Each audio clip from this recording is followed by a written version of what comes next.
Hey guys, how's it going? Welcome to my video. Alright, I just want to do this video on Jeeps. Alright, particularly with Jeep starting issues, and in particular to those kind of starting issues, Jeep and electrical starting issues. So basically, these are essentially no start issues and no crank issues. Meaning that your car is parked, it's completely off, you try to start it, it does not crank. For the most part, you hear nothing but a click, or it might click a couple of times, or you might have a very, very, very faint, slow crank. All right. Now, in these kind of situations, a lot of people will go, let's check. They'll probably think it's the battery first, and then they'll think it's the starter, and then they'll think it's the relay, and then it's the fuse. They'll think all of that because, they'll troubleshoot every single one of those things, and they'll find out that none of those things are causing it, and it becomes a mystery to them because when they look at everything else seems to work okay. They're getting electricity in the car, the dash works, you see all the lights light up, the chimes, the beeps, radio, maybe even blow motor, all that stuff works, but still it's not cranking up. And you go down the list of every single one of those issues, you go down every single thing that you can possibly think of that could cause it, and you can't figure out what it is. The battery is good. You figure out the battery is good. All the fuses work, all the relays work. You do the starter work. It's not the alternator. It's not the car's computer, etc., etc. Everything you figure it out, and you're scratching your head like, what's the one thing that is causing it not to turn over, since it's not the more common thing that you could think of in these kind of scenarios. And this is not just particularly for Jeeps. This is for like pretty much every maker cars out there. But I've noticed that Chevys, GMC vehicles, the Jeeps, Chrysler vehicles, I've seen on Nissans. And that one thing that you won't think of would be the ground wire. The ground wire would be that one thing that you normally wouldn't think of, because they're not components. They're not mechanical components. All right, you wouldn't think of it because it's not,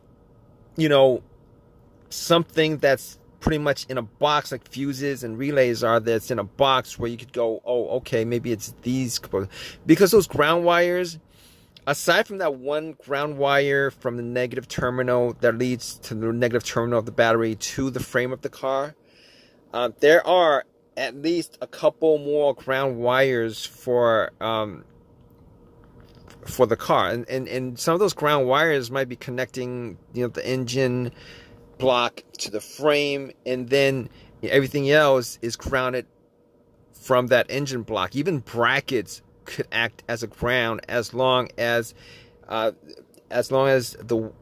it's grounded to the car itself, to the frame, to the engine. I've seen brackets that are grounded.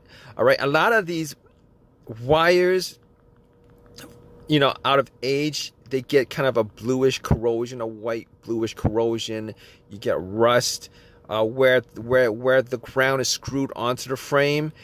So if you guys run into one of these situations, what you guys want to do is, obviously you want to check the terminals to make sure that they're clean and there's no kind of corrosion on it.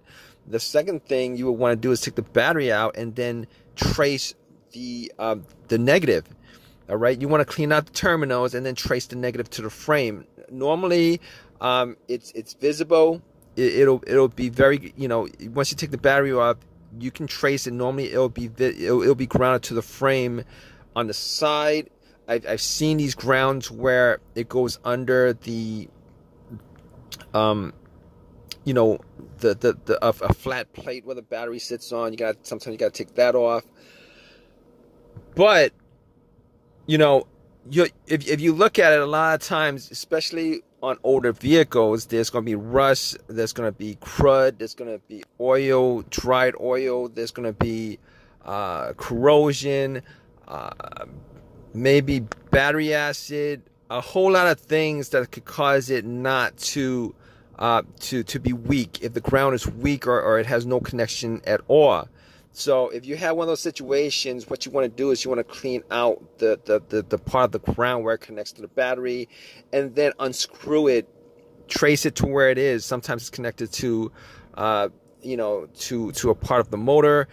Sometimes it's connected to a lot of times it's connected to the frame. But you want to unscrew it and take a metal brush and then, clean up and brush off, get that copper.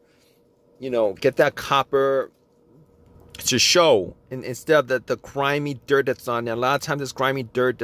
A lot of times there's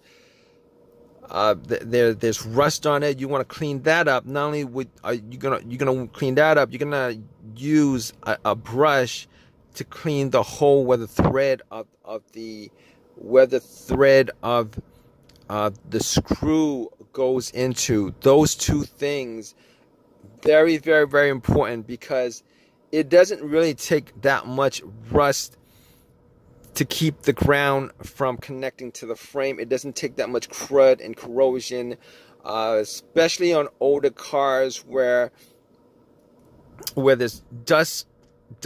A lot of things could cause that ground to be very, very weak. All right, and weak ground wires.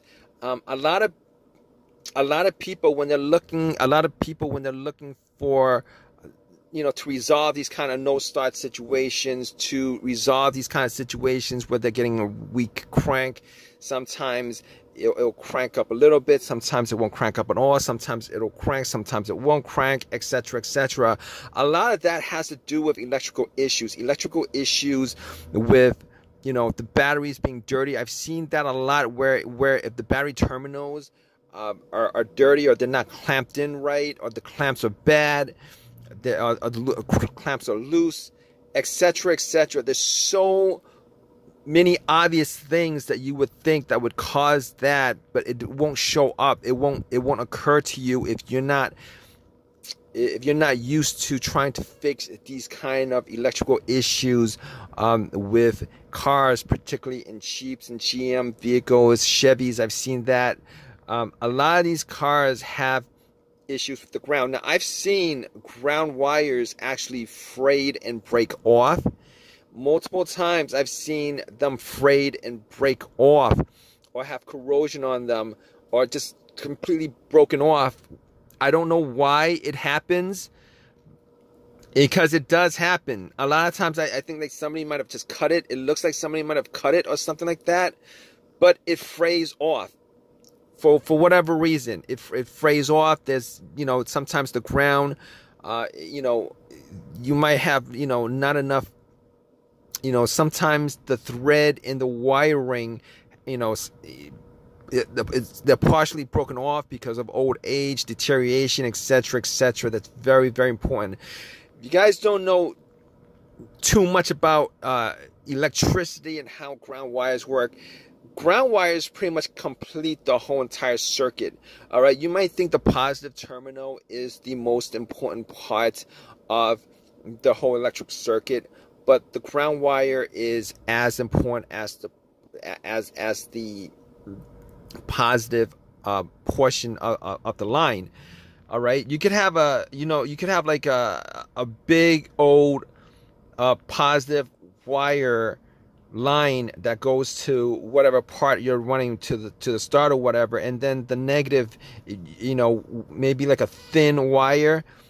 That car is just that component of the car itself is gonna get only as much electricity as that thin wire, and not that huge positive wire. All right, so think about it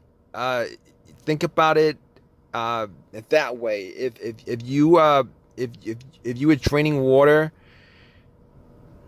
well, maybe that's not a good analogy for it, but the wire itself, the ground wire itself, is an extremely important component of the whole electrical circuit. It is as important as the positive line. It is as important as the positive line.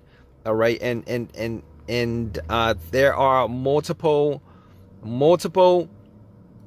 ground wires in a car. There are multiple ground wires in a car. All right, in any kind of vehicle, there are multiple ground wires, and that ground wire completes the circuit of you know, the main portion of the battery itself, the main power plant, which starts up the car, which is the battery, or whatever components that exist. And like I said before, I don't want to repeat myself, but some brackets exist as grounds, which you know, if you have a wire from the frame of the car, it gets connected to the bracket, and then the bracket gets screwed into the motor. That's a ground wire.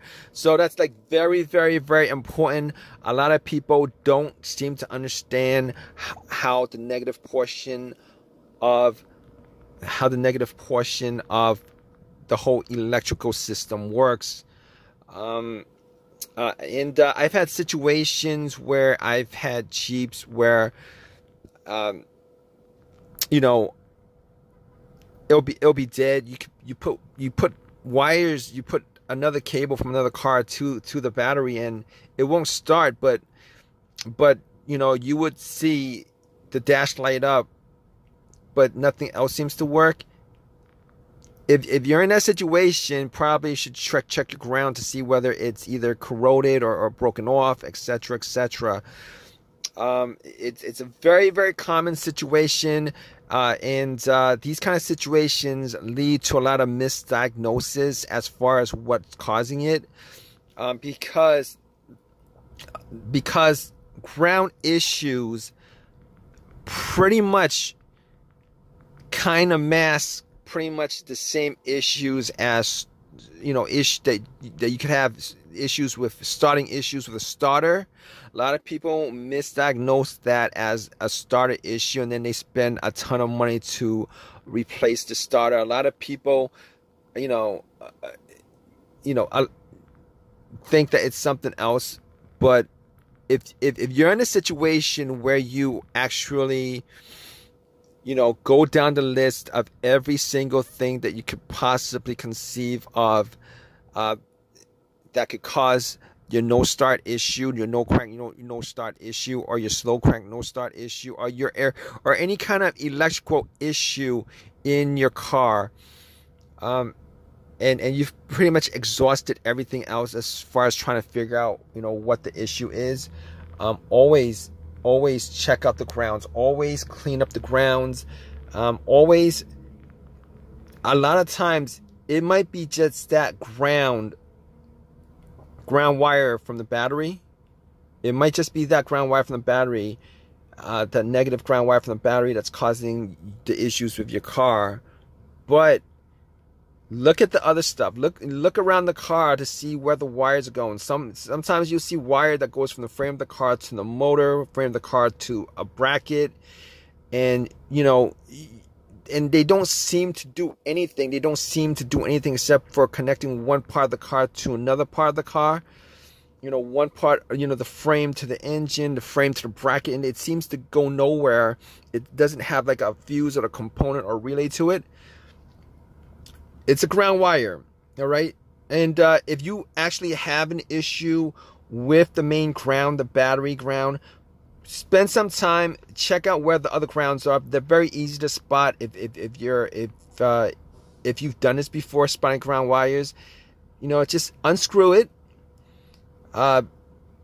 Use a wire brush off whatever debris, brush off whatever rust, brush off whatever kind of corrosion that has occurred on the two ends, and just screw it back in. Screw the bolt back in, screw the bracket back in, or whatever.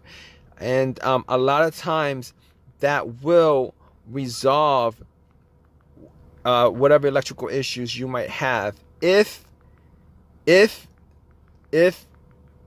if you've exhausted everything else as far as trying to figure out why you're having electrical issues. All right, guys. I hope this has helped you guys out. If you guys have any comments at all, any of your experiences with ground wires, please leave a comment in the comments section. Please subscribe. Please give me a thumbs up. And I hope this has helped you guys out. All right, guys. Take care.